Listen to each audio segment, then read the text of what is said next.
Some people think revenge is a dish best served cold. I think it's best served at a funeral, wearing your dead mother's wedding dress that your stepmother claimed to have donated to charity. But I'm getting ahead of myself. My name is Elena, and this story starts with me coming home to find the most precious thing I owned had vanished into thin air. I was 28, living in Boston, working as an art restorer, basically someone who fixes old paintings that rich people accidentally spill wine on. It's detailed work that requires patience, which is probably why I was so good at planning what came next. Every few months, I'd drive the 2 hours north to visit my dad Thomas at the family estate in Eastport, Maine.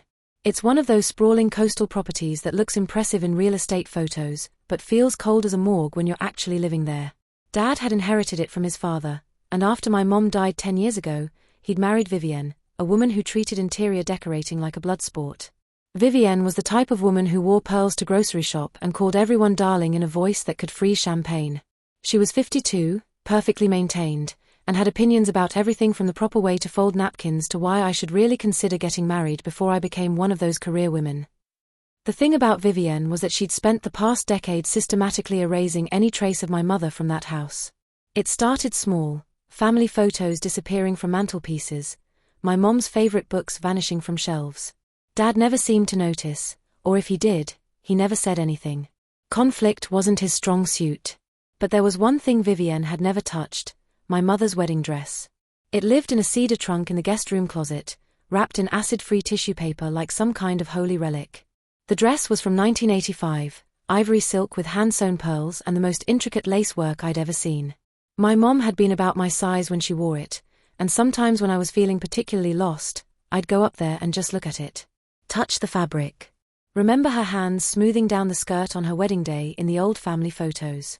So when I went up to the guest room that October weekend and found the trunk empty except for some lavender sachets and mothballs, I felt something inside me crack. Vivienne, I called down the stairs, my voice surprisingly steady. Where's my mother's dress? I found her in the sunroom, reading some glossy magazine about garden parties and sipping white wine even though it was barely noon. She looked up at me with those pale blue eyes that never seemed to hold any real warmth. "Oh, darling," she said, setting down her wine glass with a little clink. "I donated it to charity last month. The poor thing was getting so yellowed, and there was mildew starting in the underarms. It seemed cruel to let it deteriorate any further." The words hit me like ice water. "You donated it to Goodwill, I believe. Or perhaps it was the Salvation Army. One of those places." She waved her hand dismissively. "Really, Elena, you should be thanking me. It's so much healthier to let go of the past. Your mother wouldn't want you clinging to old things." Here's what you need to understand about that moment. Vivienne knew exactly what that dress meant to me. She'd seen me go up to look at it countless times over the years. She knew it was the last piece of my mother I had left that she hadn't managed to redecorate out of existence. And she was lying. I knew she was lying because my mother's best friend Maggie lived 3 blocks away, and Maggie saw everything that happened in this town. If Vivienne had actually donated a wedding dress to charity, Maggie would have heard about it within hours. Small coastal towns are like that. Information travels faster than gossip at a church bake sale. "Which location?" I asked, keeping my voice level. Vivienne blinked. "Excuse me. Which Goodwill location? I'd like to try to buy it back."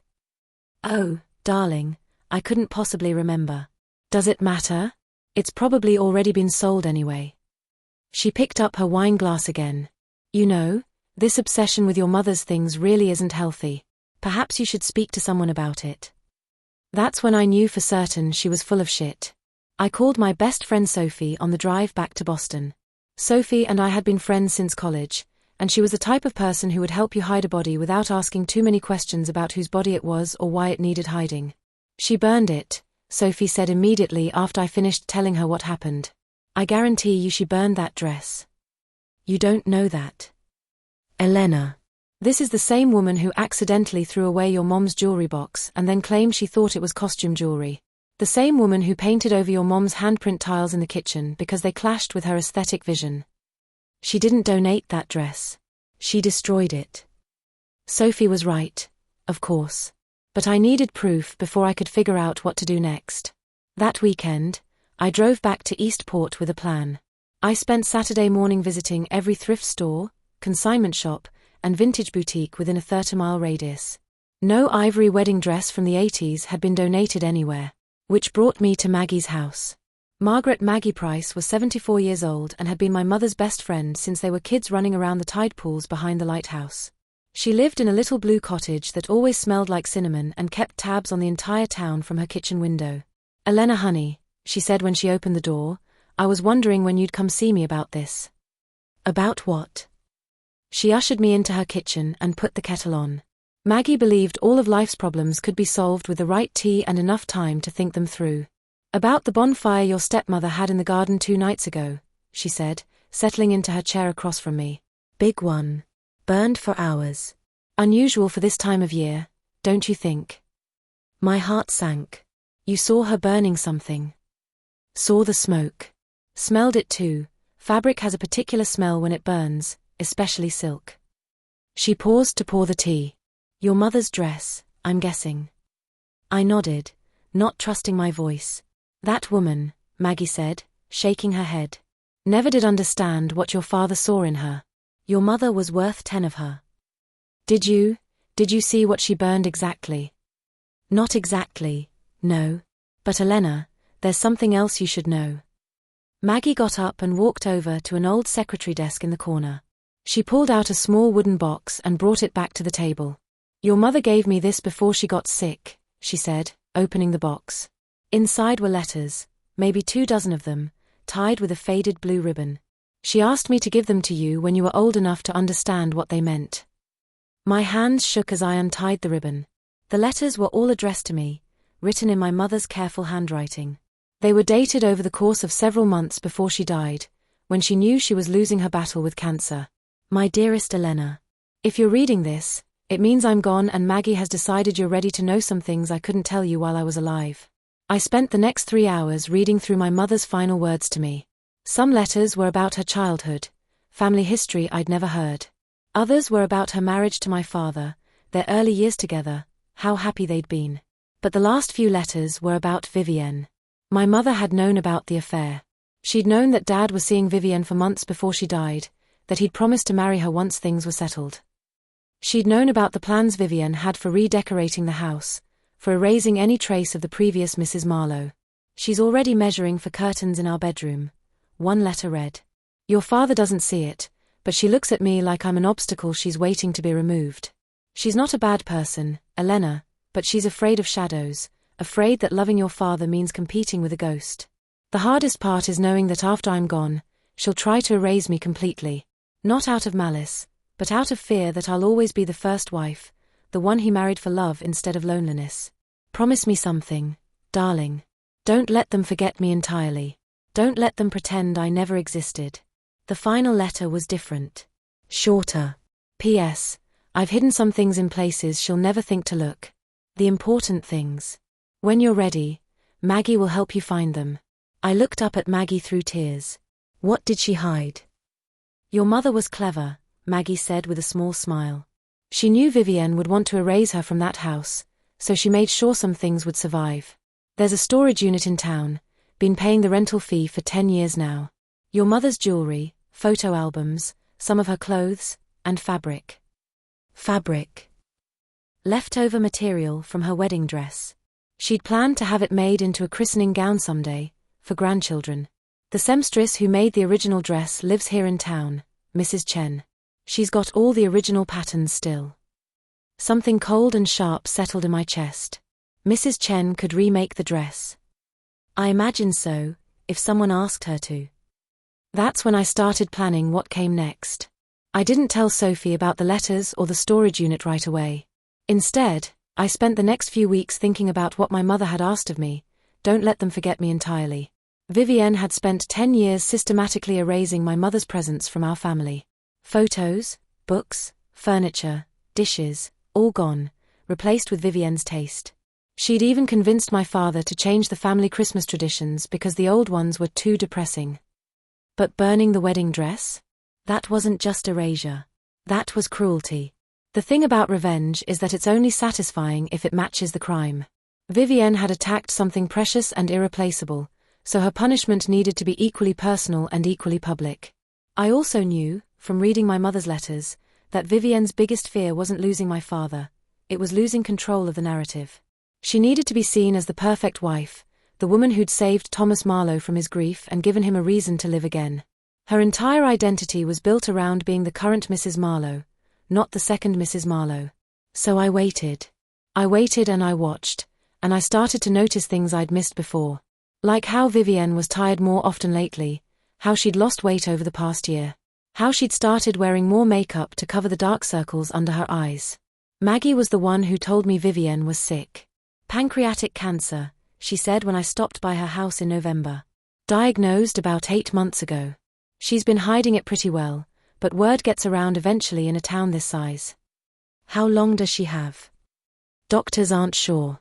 Could be months, could be longer with treatment. But Elena. Maggie paused, choosing her words carefully. I think that's why she burned the dress when she did. She knows she's running out of time to erase your mother completely. That's when the plan crystallized. I drove to Mrs. Chen's alterations shop the next day. She was a tiny elderly woman with sharp eyes and hands that moved like a pianist's over fabric. Her shop was filled with half-finished dresses and the smell of starch. You're Margaret's daughter, she said the moment I walked in, not a question. You knew my mother. Made her wedding dress in 1985. Most beautiful work I ever did, took me 3 months to hand sew all those pearls. Her expression darkened. Heard what happened to it. Shameful thing, burning a dress like that. Mrs. Chen, I said carefully, do you still have the pattern? Her smile was sharp as a needle. Of course I do. Keep patterns for all my special pieces. Why do you ask? I was hoping, would it be possible to make another one? Exactly the same. You want me to recreate your mother's wedding dress? Yes. May I ask why? I took a deep breath. Because some things shouldn't stay buried. Mrs. Chen studied my face for a long moment, then nodded slowly. I'll need your measurements. And fabric, I don't have silk that matches anymore, but I know where to get some. Will take me about 6 weeks to do it right. That's perfect. This is going to be expensive, dear. Hand-sewn pearls, imported lace. We're talking about $2,000 at least. Whatever it costs. Mrs. Chen smiled again, and this time it reminded me of my mother. Your mama would be proud of you, I think. She always said you had steel in your spine, just hid it better than most people. By January, Vivienne was noticeably sicker. She still put on her perfect makeup and designer clothes for public appearances, but at family dinners she looked fragile in a way that would have made me feel sorry for her if I hadn't read my mother's letters. Dad was hovering around her constantly, bringing her tea and fluffing her pillows and asking if she needed anything. It was the most attentive I'd ever seen him, and I realized that he was probably going to lose another wife. The guilt of that, of not fighting harder to save my mother, of moving on so quickly afterward, was eating him alive. Which made what I was planning feel more like justice and less like revenge. Mrs. Chen called me in mid-February. It's finished, she said. Come see. The dress was perfect. Not similar to my mother's dress, identical. Every pearl in the exact same place, every piece of lace cut from the same pattern. Mrs. Chen had even managed to find silk in the same shade of ivory. How did you? I started. I took photos of the original when I finished it, she said. For my portfolio. Used those as reference. It's not a copy, dear, it's the same dress, born twice. I hung the dress in my closet in Boston and waited. Vivienne died on a Tuesday in March. Peacefully, in her sleep, according to Dad. The funeral was scheduled for that Saturday at St. Cecilia's Church in Eastport, the same church where she and my father had been married 8 years earlier. Sophie drove up from Boston with me on Friday night. We stayed at a bed and breakfast in town rather than at the house, because I didn't trust myself to be around my father yet. I was still too angry at him for letting Vivienne erase my mother, and grief makes people say things they can't take back. Are you sure about this? Sophie asked as we got ready Saturday morning. Because once you walk into that church wearing that dress, there's no taking it back. I looked at myself in the mirror. The dress fit perfectly, like it had been made for me instead of my mother. In the morning light streaming through the inn's windows, I looked exactly like the pictures of my mother on her wedding day. I'm sure. Your dad's going to lose his mind. Good. Maybe it's time he remembered what he lost the first time. St. Cecilia's was packed. Vivienne had been involved in half the charitable organizations in 3 counties, and they'd all sent representatives to pay their respects. The front pews were filled with her garden club friends, her book club, the women from the hospital auxiliary. I waited until everyone was seated before I made my entrance. The church went dead silent when I walked through those doors. I heard someone gasp. Then another. The whispers started like a wave, rolling from the back of the church toward the altar where my father sat in the front pew, his face white as communion bread. Because here's the thing about small towns, everyone remembered my mother. They remembered what she looked like, how she dressed, the way she carried herself. And they all knew the story of the wedding dress because Vivienne had made sure it was part of her narrative, the tragic first wife whose belongings had to be carefully preserved and then lovingly donated when the time was right. Except here I was, wearing the dress that was supposedly moldering away in some thrift store, looking like my mother's ghost had walked in to attend her replacement's funeral. I took a seat in the middle of the church, not too close to the front but not hiding in the back either. Close enough that everyone could see me, far enough away that it didn't look like I was making a scene. The service proceeded as planned. Vivienne's sister gave a eulogy about her charity work. The pastor talked about her devotion to her husband and her role in the community. Her friends shared stories about her garden parties and her book recommendations. No one mentioned that she'd been the second wife. No one talked about the woman who'd lived in that house before her, who'd raised a daughter in those rooms, who'd died too young and been systematically erased from the family history. Which was exactly what I'd expected. When it came time for family to speak, my father stood up slowly. He looked like he'd aged 10 years since I'd walked through the door. "I'd like my daughter to say a few words," he said, his voice barely audible. This wasn't part of the plan. I hadn't prepared anything to say about Vivienne because I'd figured the dress would speak for itself. But sometimes the universe gives you exactly the moment you need. I stood up, smoothed down the silk skirt, and walked to the front of the church. Every eye in the room was on me, and I could feel the weight of their attention like a physical thing. "I wasn't planning to speak today," I said, looking out at the sea of faces. "But my father asked me to, so I will." I paused, thinking about what my mother would want me to say. Vivienne was my stepmother for 10 years. She was devoted to my father, dedicated to her community, and passionate about making everything around her beautiful. She had strong opinions about how things should be done, and she wasn't afraid to act on those opinions. A few people nodded. Safe territory so far. She also understood something important about family history, that the stories we choose to tell become the truth that gets remembered. That what we preserve says as much about us as what we choose to let go. I could see my father's face crumpling as he began to understand what I was really saying. This dress belonged to my mother, Catherine Marlowe. She wore it when she married my father in 1985, in this very church. She treasured it, saved it, hoped it might be worn again someday by someone who would honor the love that had blessed it the first time. The silence was so complete you could hear the old building settling. Vivienne thought that dress should be forgotten, that holding on to it was unhealthy, that moving forward meant leaving the past behind. She was wrong about that. Some things are too precious to lose. Some people are too important to erase. Some love is too deep to be replaced or dismissed or burned away. I could see Maggie in the congregation, tears streaming down her cheeks. I could see Mrs. Chen in the back, nodding approvingly. I could see Sophie, looking like she wanted to give me a standing ovation. And I could see my father, finally understanding what he'd allowed to happen to my mother's memory. So today, I'm wearing this dress not to take anything away from Vivienne's memory, but to make sure my mother's memory survives alongside it. Because love isn't a zero-sum game.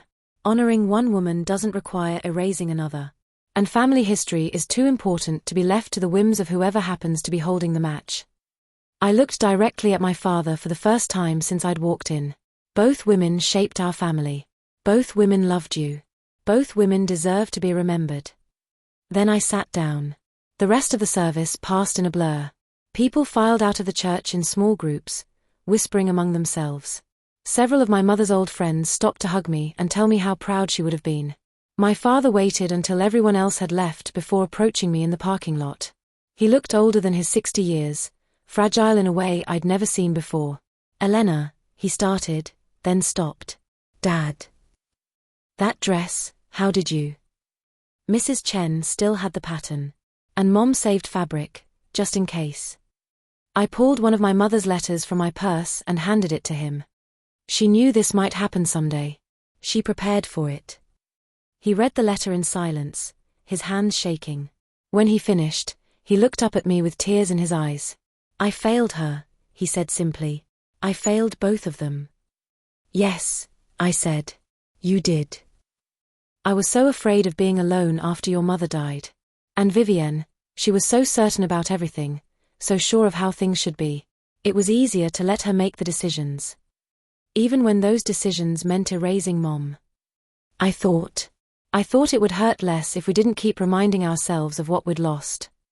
I looked at my father, really looked at him, and saw not the strong, successful man I'd grown up admiring, but a scared, lonely person who'd chosen the path of least resistance at every turn. "It doesn't work that way, Dad. Grief doesn't disappear because you hide the evidence. It just gets buried deeper." He nodded, wiping his eyes with the back of his hand. "What do I do now?" he asked. "You remember both of them. You put Mom's pictures back up in the house.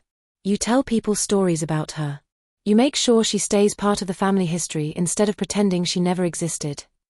And if it's too late? If I've already let too much get lost?" I thought about that for a moment, standing there in the church parking lot in my mother's wedding dress, feeling more like a daughter than I had in 10 years. "Then you start now," I said. "You start today. And you don't let anyone convince you to forget again." I drove back to Boston that afternoon, still wearing the dress. Sophie followed in her car, giving me space to think during the long drive south. The dress hung in my closet for a week before I decided what to do with it. I couldn't keep it. It held too much weight now, too much history. But I couldn't bear to let it disappear again either.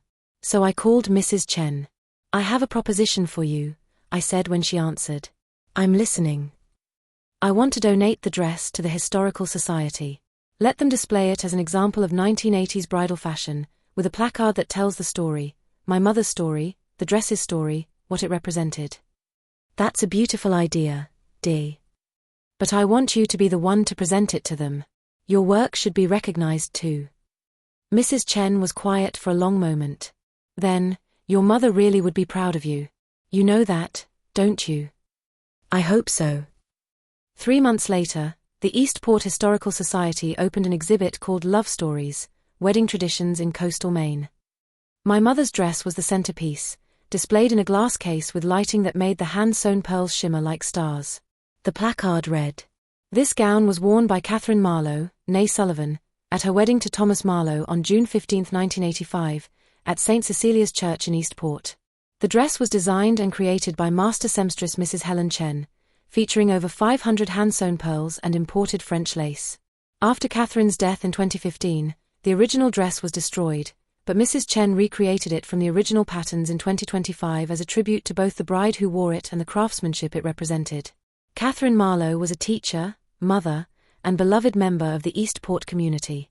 She believed that love stories, like wedding dresses, are too precious to be forgotten. Sophie and I attended the exhibit opening together.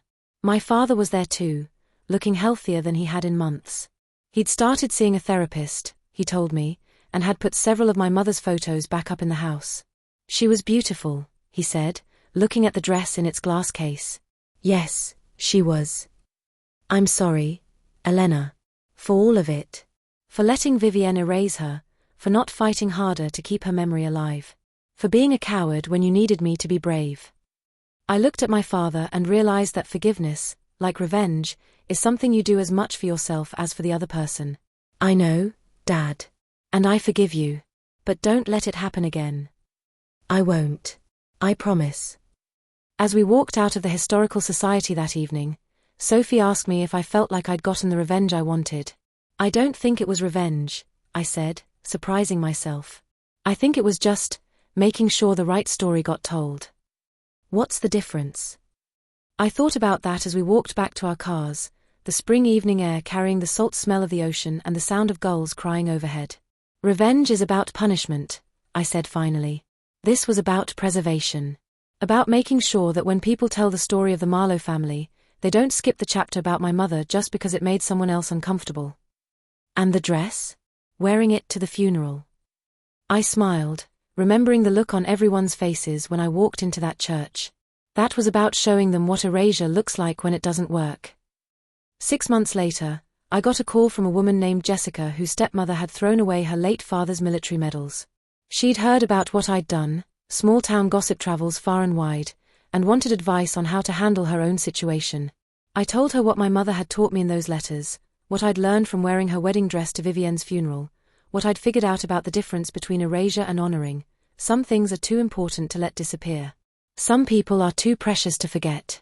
And sometimes, the only way to make sure the right story gets told is to tell it yourself, as loudly and publicly as necessary. Don't let them erase him, I told her.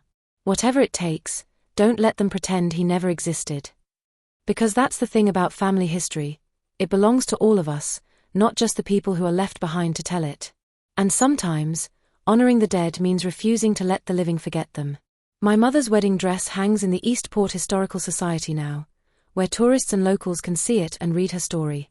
Where future brides can admire Mrs. Chen's craftsmanship and imagine their own love stories joining the long line of women who've walked down church aisles in silk and lace and hope. And where Vivienne's friends can remember that before there was a second Mrs. Marlowe, there was a first one. A woman who was loved, who mattered, who deserved to be remembered for more than just the space she left behind. That's not revenge. That's just making sure the truth survives long enough to become history. And sometimes, that's the most powerful thing you can do.